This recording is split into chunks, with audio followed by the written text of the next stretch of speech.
Good morning students. आज हम पढ़ेंगे nutrition for pre school children, पूर्व शालेय बालकों हेतु पोषण।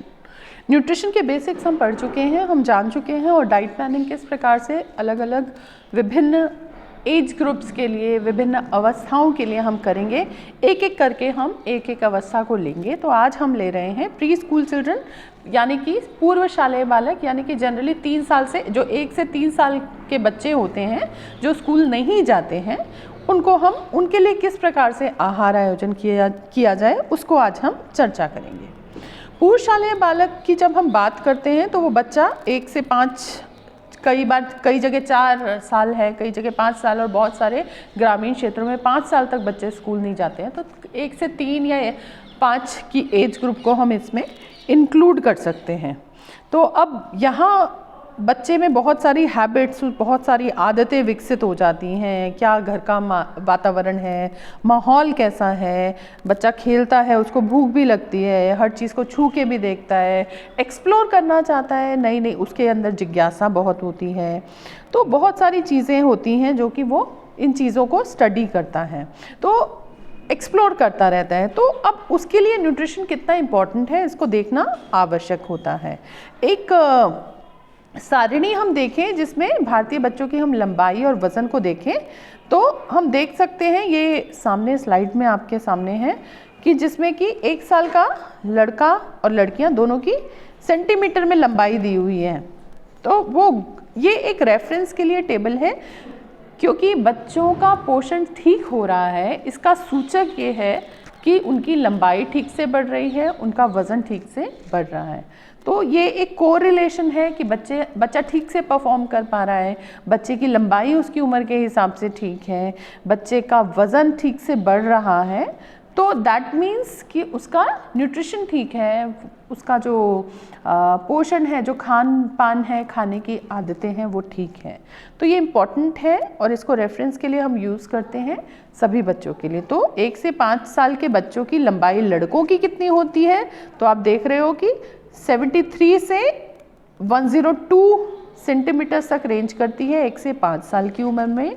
तो वहीं लड़कियों में ये लंबाई 72 से 101 सेंटीमीटर की रेंज करती है।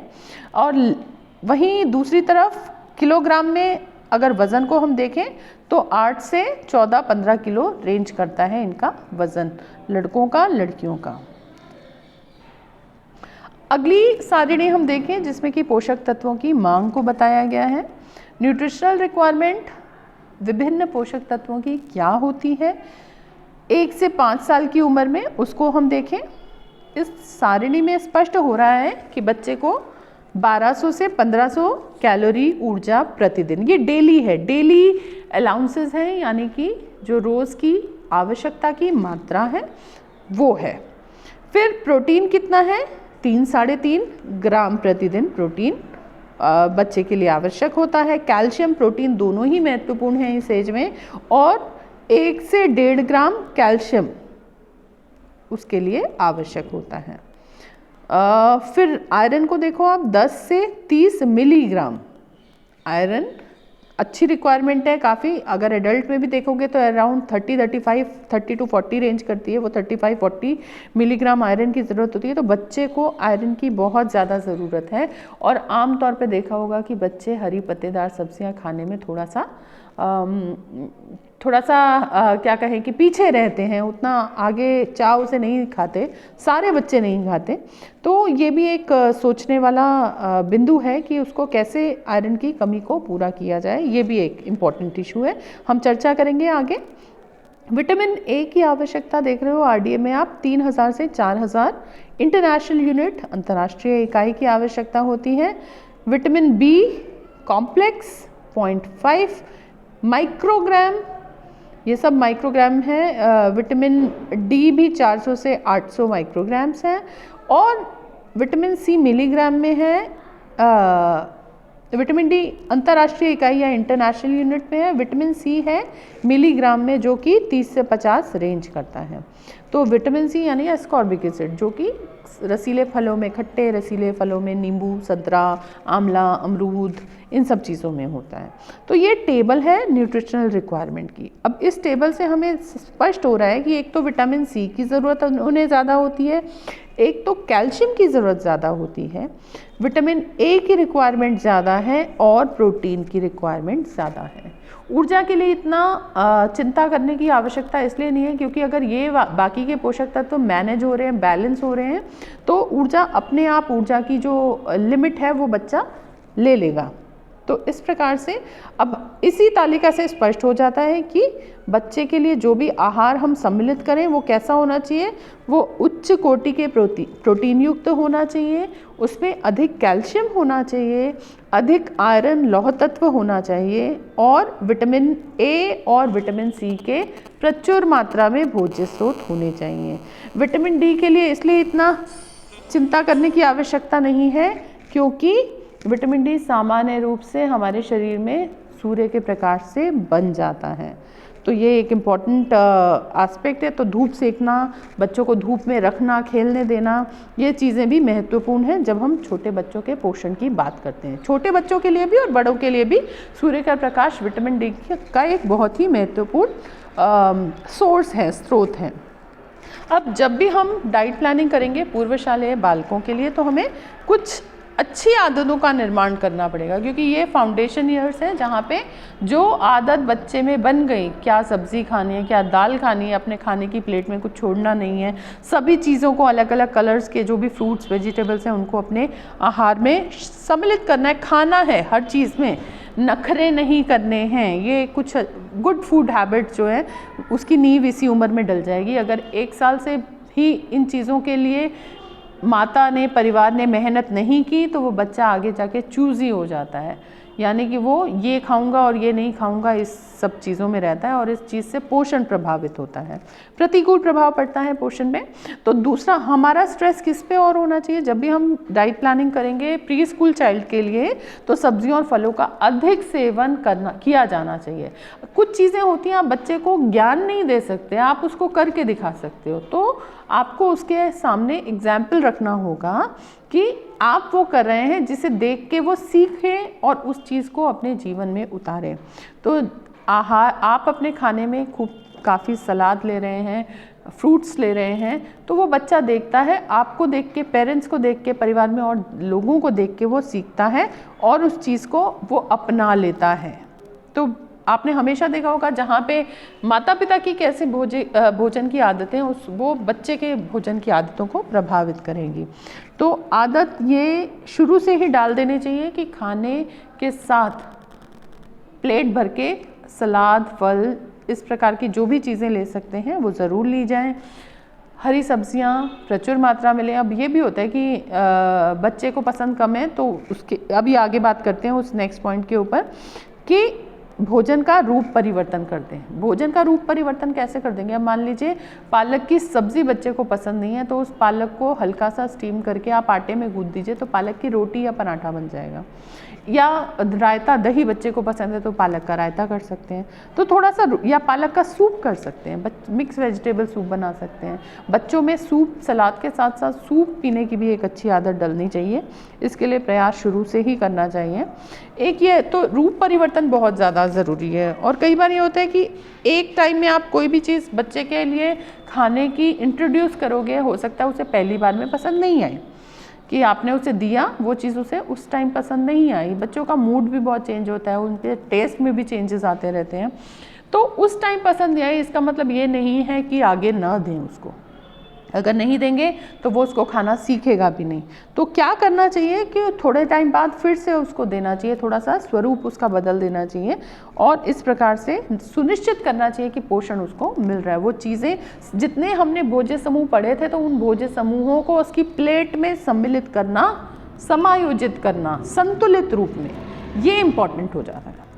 तो ये है। और एक बच्चों को सिखाना चाहिए कि थाली में हम उतना ही लें जितना हमें खाना है, जितना भूख है उसको देखें। अपना पेट ओवर स्टफ नहीं करना है, भोजन व्यर्थ नहीं करना है, खाना वेस्ट भी नहीं होना चाहिए, तो वो ध्यान रखना चाहिए और ये सिखाया जाना चाहिए उससे। इसी प्रकार से ज़्यादा चीज़ें कैसी, एक तो रसीले फल अधिक सम्मिलित करने चाहिए, विटामिन सी में अधिक होते हैं, हरी पत्तेदार सब्जियां, गुड़, इस प्रकार की चीज़ें, उसमें विटामिन ए ज़्यादा है। और प्रोटीन और कैल्शियम किस में है? दूध और दूध से बने पदार्थ में। तो दूध से बनी हुई चीज़ें, बच्चों को मिल्क शेक बहुत पसंद आता है, तो उसको आइसक्रीम मिल्क शेक या इस प्रकार की आर्टिफिशियल फ्लेवर वाले मिल्क शेक देने की बजाय चीकू मिल्क शेक दे दीजिए, एप्पल मिल्क शेक दे दीजिए, मैंगो शेक दे दीजिए, जिसमें कि नेचुरल शुगर का यूज़ किया, चीनी डालने की आवश्यकता नहीं है, थोड़ा सा शहद डाल दिया, या फिर केला यूज़ किया साथ में थोड़ा सा, तो वो मीठा कर देता है इतना। तो ये कुछ एक प्रैक्टिकल कंसिडरेशंस हैं जिन्हें कि हम पूर्व शालेय बालक की डाइट प्लानिंग के लिए यूज़ करना चाहिए। तो दूध और दूध से बने पदार्थों को सम्मिलित करना चाहिए, भोजन के रूप में भी परिवर्तन करना चाहिए, और अधिक मीठा, बहुत ज़्यादा मीठा खाना नहीं इंक्लूड करना चाहिए। बच्चों की आदत होती है टॉफ़ी, चॉकलेट, इस प्रकार की चीज़ें, इन्हें इस उम्र में बड़ी पसंद आती हैं, लेकिन उसका एक कंट्रोल, एक नियंत्रण रखना आवश्यक है। तो वो देखा जाए। फिर बहुत ज़्यादा तैलीय चीज़ बच्चों को नहीं देनी चाहिए, चाय, कॉफ़ी, ये सब चीज़ों से परहेज़ होना चाहिए। तो ये कुछ प्रैक्टिकल कंसिडरेशंस हैं जो कि डाइट प्लानिंग में बच्चे की देखनी चाहिए। अब एक सैम्पल मेन्यू प्लान की बात करें हम, तो बच्चे के वो हमने 4 मेजर मील्स पढ़े थे। क्या क्या? सबसे पहले तो सुबह का नाश्ता, फिर दोपहर का लंच, फिर शाम का स्नैक और फिर रात का भोजन। तो ये इन 4 एस्पेक्ट्स में, 4 टाइम में, मील टाइमिंग्स में हम उसके लिए आहार को डिस्ट्रीब्यूट करेंगे। तो सुबह का नाश्ता कैसा होना चाहिए? उसमें दूध से बने पदार्थ होने चाहिए, साथ ही साथ प्रोटीन रिच कुछ होना चाहिए, हाई प्रोटीन होना चाहिए नाश्ता, और उसमें कुछ सीजनल फ्रूट्स को सम्मिलित, यानी कि जो मौसम से संबंधित फल है वो सम्मिलित होना चाहिए। तो एग्जाम्पल के लिए मैं आपको बता रही हूँ क्या दे सकते हैं हम उसको। कोई फल वाला मिल्क शेक दे सकते हैं, यानी दूध और फल के साथ मिला के मिल्क शेक दे सकते हैं, और साथ में कोई दाल का पराठा या पनीर का सैंडविच या पनीर का पराठा, इस प्रकार की चीज़, या पोहा जिसमें मूंगफली डाल दी हमने, अनार थोड़ा डाल दिया, तिल डाल दिया, तो इस प्रकार की चीज़ें, उसको न्यूट्री-डेंस बनाना है हमको। तो ऐसा कोई नाश्ता सम्मिलित किया जा सकता है। उसके बाद दोपहर के भोजन में क्या होगा? कोई भी अच्छी सब्जी, हरी पत्तेदार सब्जी। अब वो रूप परिवर्तन, थाली देखने में भी अपीलिंग होनी चाहिए, आकर्षक होनी चाहिए, और पौष्टिक भी होनी चाहिए, उसमें रंगों का समायोजन भी होना चाहिए, स्वाद भी होना चाहिए, और साथ ही साथ उसमें न्यूट्रिशन भी होना चाहिए, पोषण भी होना चाहिए। तो सब चीज़ों का एक सुंदर सम्मिश्रण होना चाहिए थाली में। तो दोपहर के भोजन में क्या दे सकते हो? जैसे अगर सुबह पनीर का पराठा दिया है तो फिर दिन में आप उसको कोई सरसों का साग या पालक की सब्ज़ी, इस प्रकार की चीज़ें हो सकती है। मिक्स आटे की रोटी दी जा सकती है उसको, और साथ में दही एक अच्छा सोर्स है, वो उसको दही में गाजर का रायता या इस प्रकार का करके दिया जा सकता है बच्चे को, और एक प्लेट सलाद साथ में, बच्चा जो खाए सलाद के रूप में। छोटा बच्चा साबुत नहीं खाना चाहता या नहीं पसंद करता तो आप उसको कद्दूकस करके भी दे सकते हो, कचुम्बर सलाद बना के दे सकते हो, तो वो बच्चे को अच्छा लगता है, वो खा सकता है। तो इस प्रकार का दोपहर का भोजन हो सकता है। शाम को इवनिंग स्नैक में उसको दूध देना है, तो फिर दूध के साथ कुछ अंकुरित चाट, अंकुरित चना या इस प्रकार की चीज़ें दे सकते हैं, एक चाट जैसा बना के दे सकते हैं, या इसकी फिलिंग करते हुए कोई सैंडविच बना सकते हैं, जो बच्चा पसंद करे। और रात्रि के भोजन में क्या कर सकते हैं? कोई भी और दूसरी अदर वेजिटेबल, अब सुबह हमने हरी सब्ज़ी दे दी उसको, तो रात को आप कोई और सब्ज़ी दे सकते हैं, जैसे पत्ता गोभी की सब्ज़ी दे दी, फूल गोभी की सब्ज़ी दे दी, या जो भी मिक्स सब्ज़ी, दाल एक कटोरी, चावल, इस प्रकार की चीज़ें, या दाल चावल, दाल पालक भी दे सकते हो सुबह। मतलब कुछ आपको कॉम्बिनेशंस बिठाने पड़ेंगे कि तीनों टाइम में कुछ वैरायटी भी रहे, और उसको इस प्रकार से प्लानिंग करें कि वो बच्चा आकर्षित भी रहे, उसको उसमें इंटरेस्ट भी आए। तो ये इम्पॉर्टेंट चीज़ें हैं, प्रैक्टिकल कंसिडरेशंस हैं जिनको कि हमें ध्यान रखना चाहिए। और छोटे बच्चा, क्योंकि रात लंबी है, छोटे बच्चे के लिए ज़रूरी हो जाता है कि जैसे 8 बजे उसने रात का खाना खा लिया, तो रात को 9 बजे, 9:30 बजे तक उसे सोने से पहले दूध दे दिया जाए। दूध में कोई भी इस प्रकार की एनर्जी ड्रिंक मिलाने की बजाय हम थोड़ा सा शहद गुनगुने दूध में मिला के दें, तो वो बच्चे के लिए पौष्टिक होता है, और एक प्राकृतिक शर्करा का रूप उसके शरीर में जाता है, जो उसको नींद में भी मदद करता है, तो एक अच्छा रूटीन उसका सेट होता है। तो इस प्रकार से आज के इस क्लास में हमने चर्चा की कि किस प्रकार से प्री स्कूल चाइल्ड के लिए हमें डाइट प्लानिंग करनी चाहिए, किन किन प्रैक्टिकल कंसिडरेशंस को हमें देखना सोचना चाहिए, किस प्रकार से सम्मिश्रण करना चाहिए और उसको एक संतुलित पोषण प्रदान करना चाहिए। धन्यवाद।